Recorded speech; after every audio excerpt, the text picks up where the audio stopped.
Alhamdulillah di malam hari ini kembali kita bisa melaksanakan salat tarawih berjamaah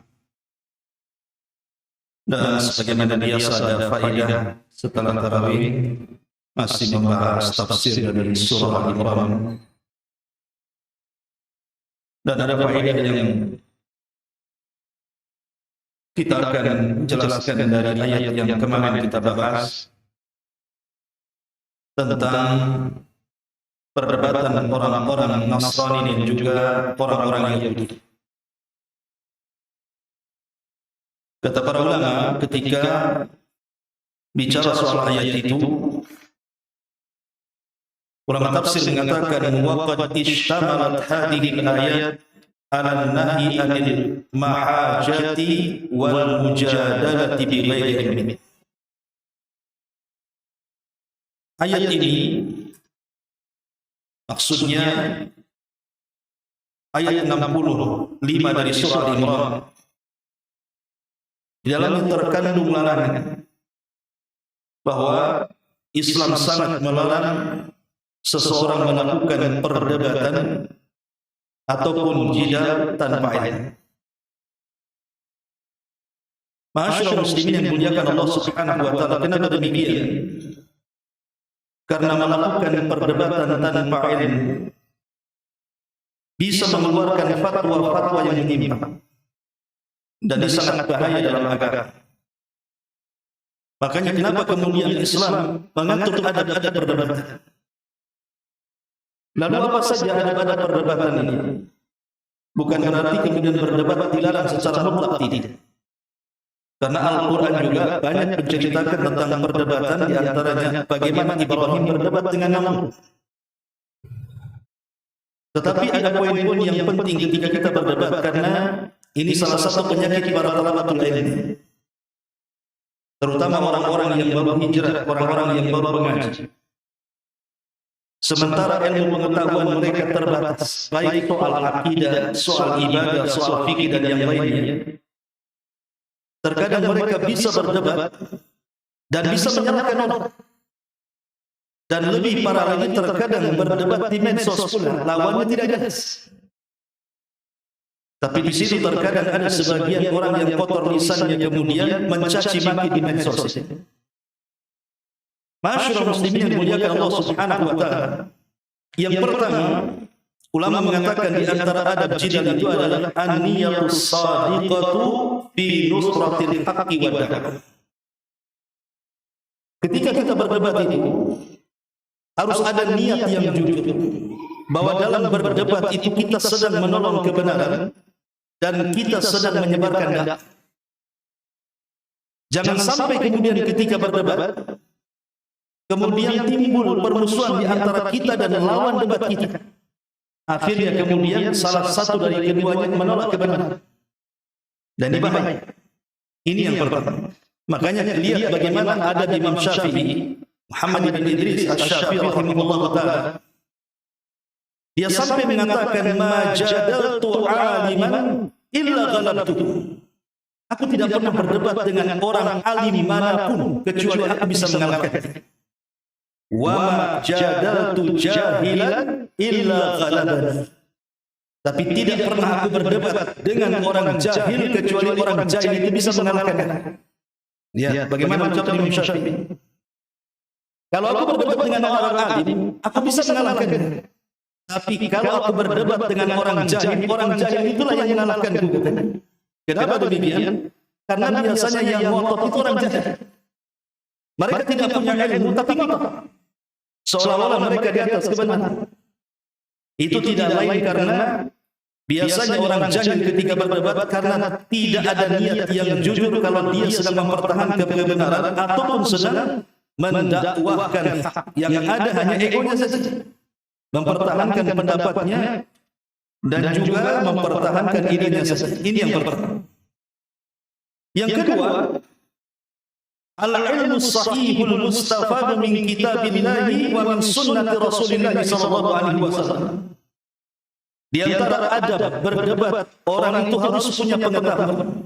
Dan pengetahuan itu dasarnya adalah Al-Quran dan sunnah Nabi SAW tentunya ala fahmi salafin al-umum, sesuai dengan pemahaman para ulama salaf.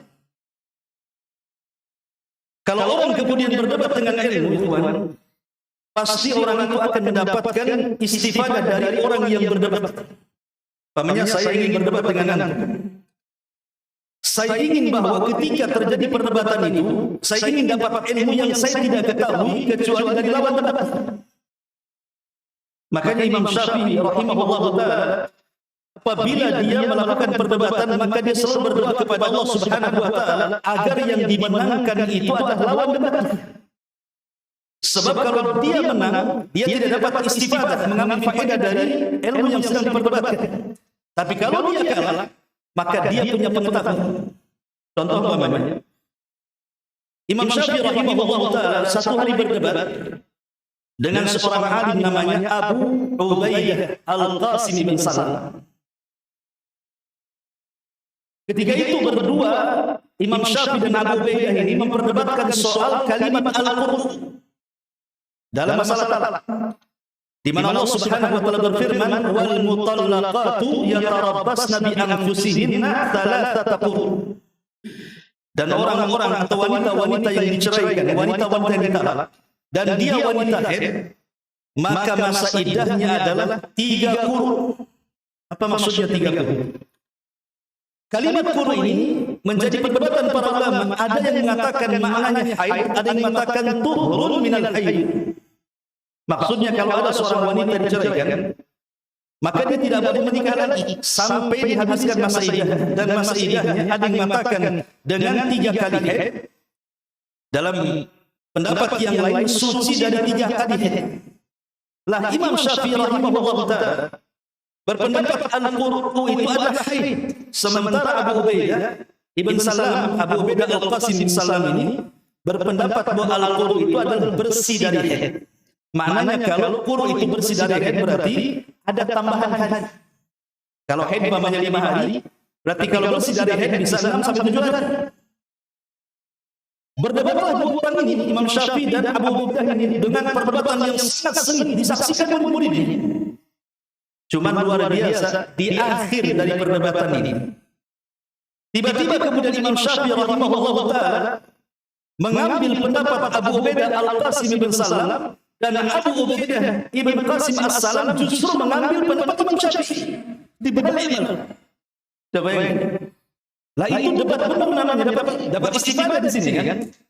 Jadi justru tukar-tukar pendapat. Ujung-ujungnya tukar-tukar pendapat. Lah kalau berdebat seperti ini kan jelas di atas ilmu.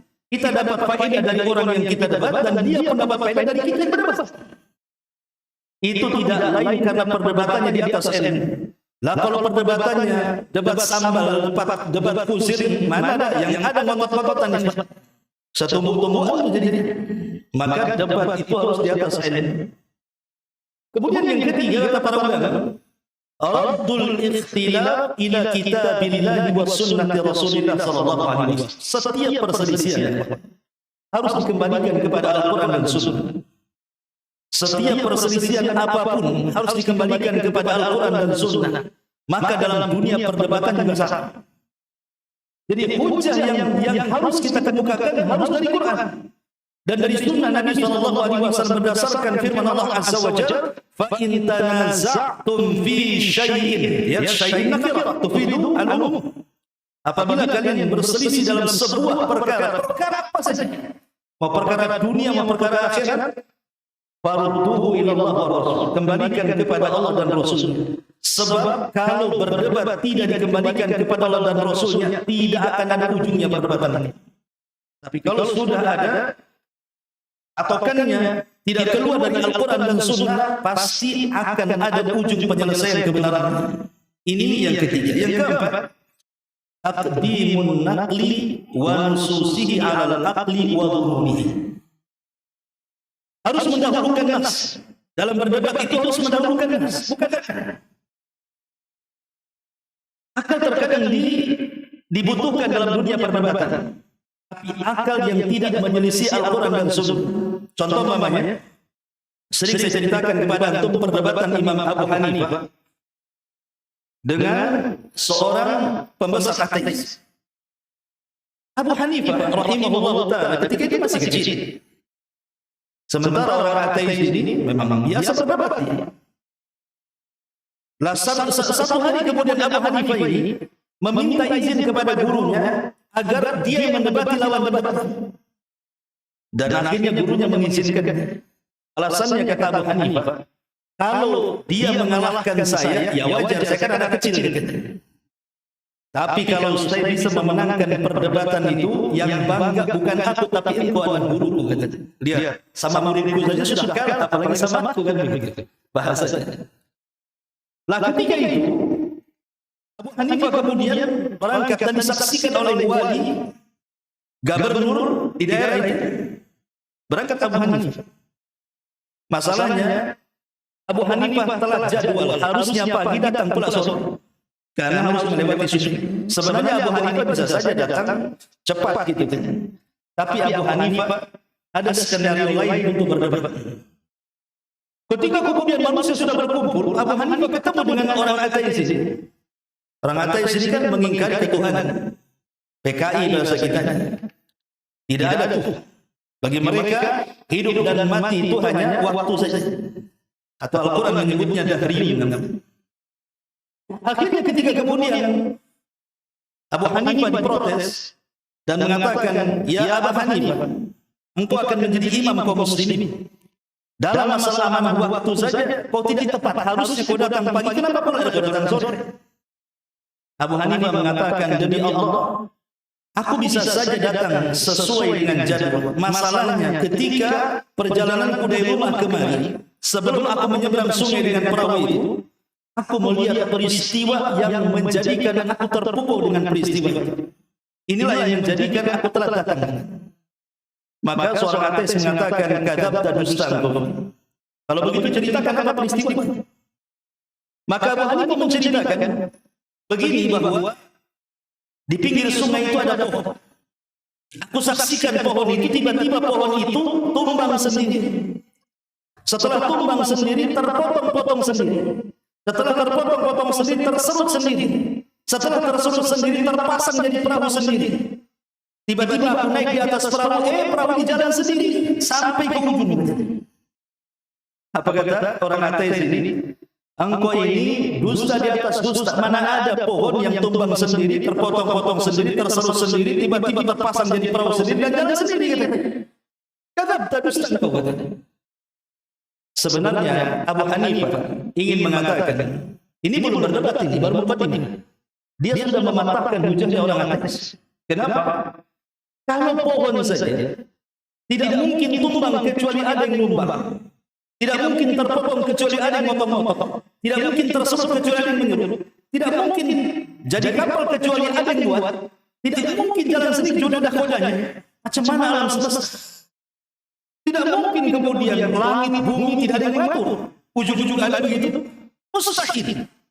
Pasti di sana ada sang pencipta Allah Subhanahu wa taala.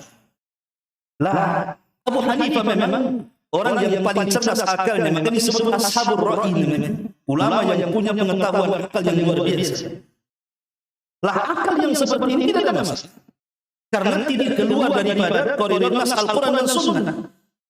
Tetapi maksudnya kalau dalam berdebat itu menggunakan akal-akalan, keluar daripada nas dan konteks Al-Quran dan Sunnah, inilah yang dilarang. Makanya tadi perlu dengan ilmu.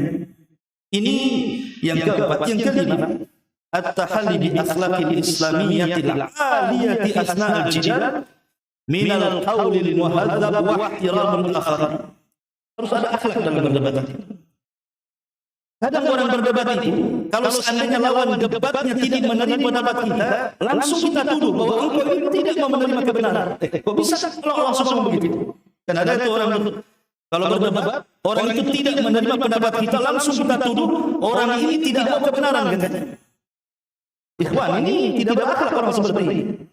Kenapa kita menuduh seperti ini? Seolah-olah kita paling benar. Tidak demikian. Boleh jadi kemudian dia tidak menerima pendapat kita karena mungkin penjelasan kita tidak memuaskan kepada dia, atau mungkin ada syubhat kepalanya. Tidak mungkin kita langsung orang itu sombong, tidak mau menerima kebenaran. Boleh jadi kita yang berdebat tidak pandai menjelaskan dalil kepada dia. Karena bukan hanya sampai dalil, harus ada paham adillah juga. Harus dipahamkan dalil itu sampai syubhatnya keluar. Ma'asyiral muslimin yang dimuliakan Allah Azza wa Jalla.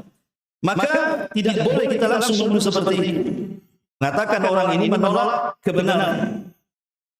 Boleh jadi kita yang tak pandai menyampaikan. Karena harus betul-betul hilangkan syubhat. Di zaman Umar bin Khattab radhiyallahu anhu Amirul Mukminin, ada seorang laki-laki dari Syam.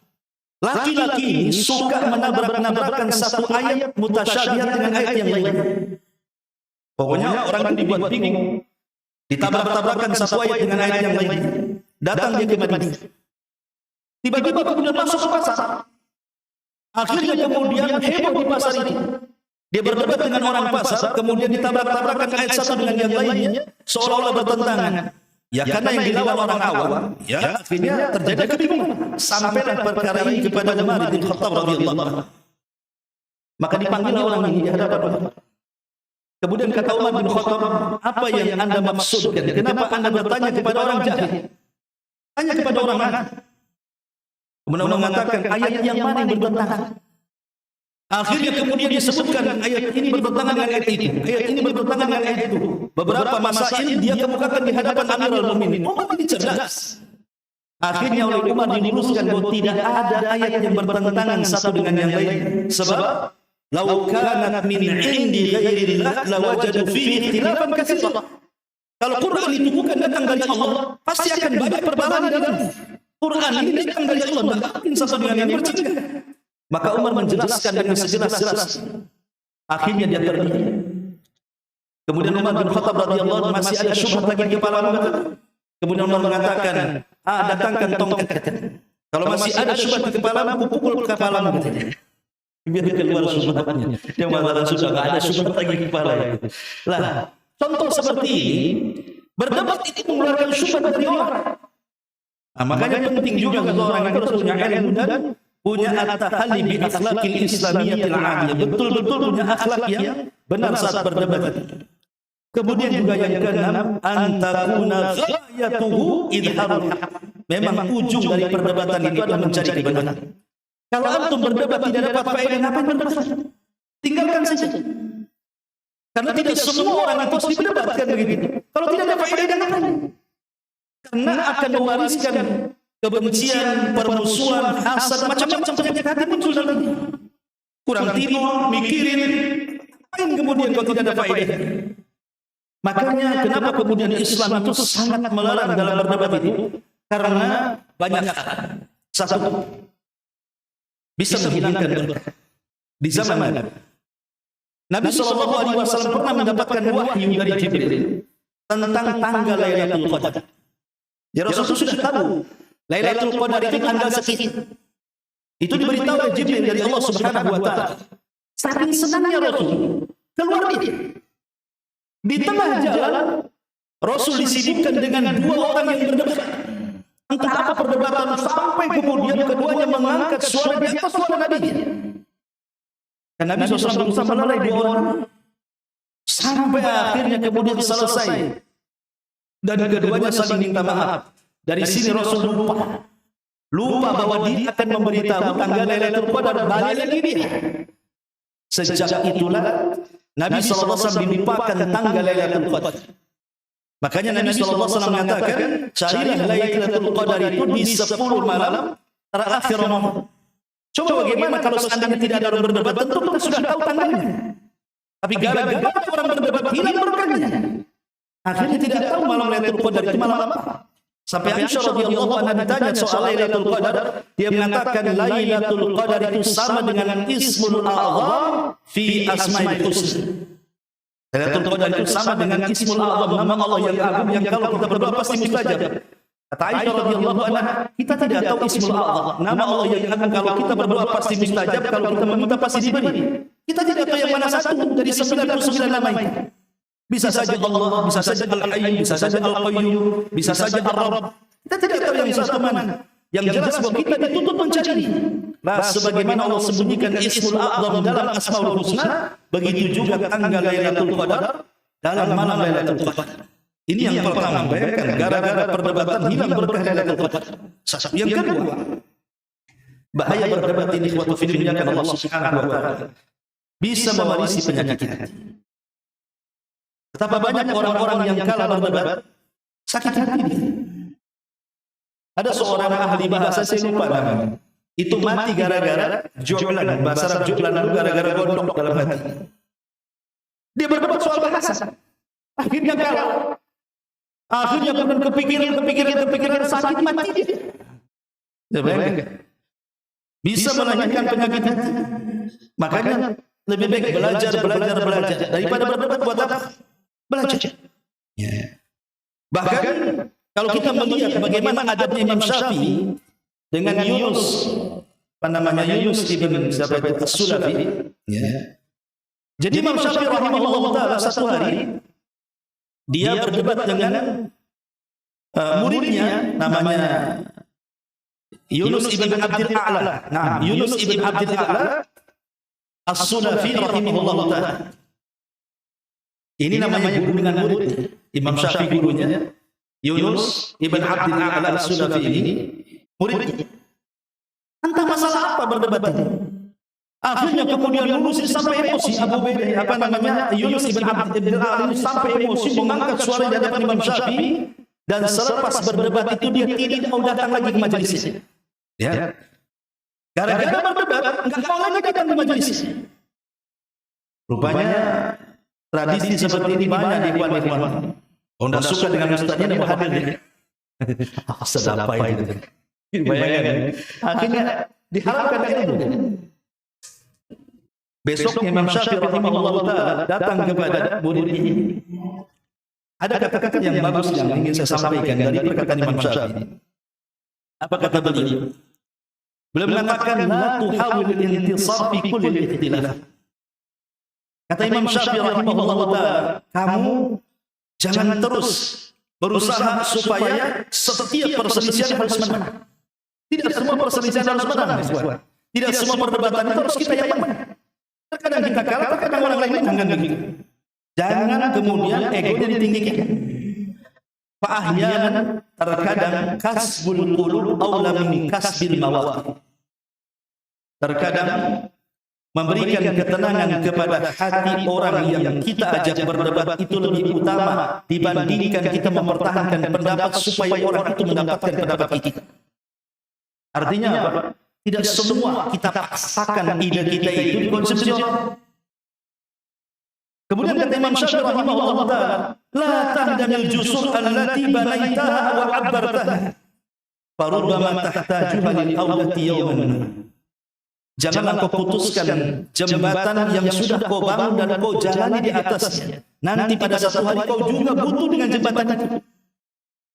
Terkadang ada murid-murid yang godok dengan ustaznya, sampai akhirnya tak mau lagi duduk di majelis taklim. Dia tidak tahu satu hari dia akan balik lagi di situ. Nanti akan suatu hari ini akan balik lagi dan duduk di situ lagi. Akan butuh juga nih. Itulah kata Imam Syafi'i kepada muridnya. Makanya boleh membenci, tapi jangan kemudian berlebih. Sebagaimana tidak boleh cinta sampai ekstrim dan fanatik. Boleh jadi cinta jadi benci atau benci jadi cinta. Hati ini yang membalikkan Allah. Kemudian dia mengatakan akhrihil khata lakin la takrah al-mukhti. Oh boleh tidak suka dengan kesalahan, tapi jangan kau tidak suka dengan orang yang berbuat salah. Kenapa demikian? Kita lihat bahwa kata beliau, fa inna matana hiya an naqdi 'alal mardi la 'alal marad. Tujuan kita kan kalau kita mengobati orang adalah kita menghilangkan penyakit orang yang ada pada orang itu. Namanya orang sakit punya penyakit. Kita berusaha menghilangkan penyakitnya, bukan kita hilangkan orangnya. Kalau kita hilangkan orangnya mati. Kita menghilangkan penyakitnya bukan orangnya. Dan kita benci sama orang itu luar biasa, benci sama orang.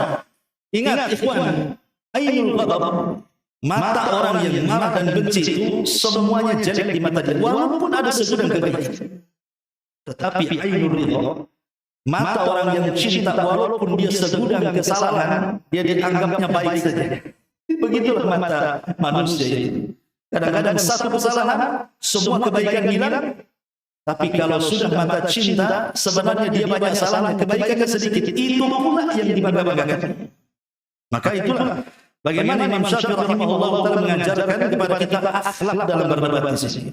Inilah di antara faedah yang kemarin lupa saya jelaskan. Wallahu ta'ala subhanahu wa bihamdika asyhadu an la ilaha illa anta astaghfiruka wa atubu ilaik. Allahu ta'ala. Assalamualaikum warahmatullahi wabarakatuh.